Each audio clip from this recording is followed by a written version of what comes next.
Algumas aulas começam com um caderno aberto, lousa cheia e exercícios sem fim. Mas outras começam com uma trilha, no meio da Mata Atlântica, contemplando belezas naturais e o melhor que a natureza pode nos oferecer. No Petar, o aprendizado começa caminhando.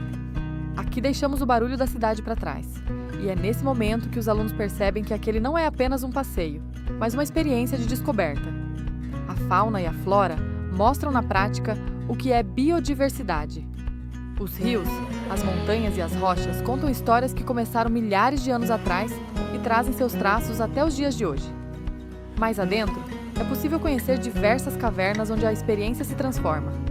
As formações rochosas, criadas gota a gota ao longo de milhares de anos, mostram que a natureza tem seu próprio tempo e que a ciência está viva em cada detalhe. Uma aula de geografia viva.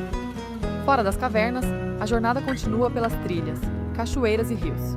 O percurso exige atenção, cuidado, além de trabalhar a parceria e o trabalho em equipe. Nesse roteiro, os alunos aprendem autonomia, convivência, responsabilidade e respeito pela natureza. Mas a experiência no Petar não fala apenas de natureza. Ela também fala de história, cultura e resistência.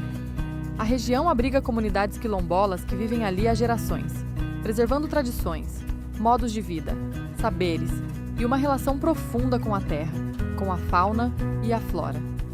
O contato com essas comunidades permite que os estudantes conheçam outras formas de viver, produzir, se alimentar e se organizar em sociedade. Além disso, essa vivência amplia o olhar dos alunos para a história do Brasil, para a cultura afro-brasileira e para a importância da preservação cultural e da diversidade. Uma experiência que mistura conhecimento, desafio e descoberta, e que mostra que um território não é feito apenas de paisagens naturais, mas também de pessoas, histórias e identidades. Existem coisas que a gente aprende ouvindo, outras a gente aprende lendo, mas algumas a gente só aprende vivendo.